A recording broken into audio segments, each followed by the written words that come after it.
For the repair of the PCB and chassis kit, the following procedures were necessary. Replacement of various electronic components and general cleanup of the unit. For testing we use 24-volt DC power supply and some pressurized air. When we turn the power supply, the unit reacts accordingly, and we see that the screen lights up.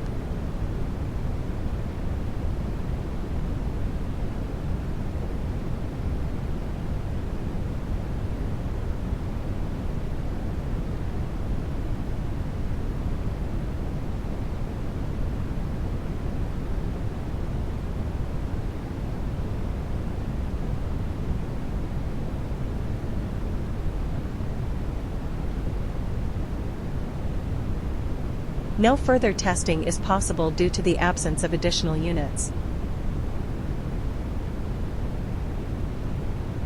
It is now clear that the PCB and chassis kit is working successfully and is ready to be delivered to the client.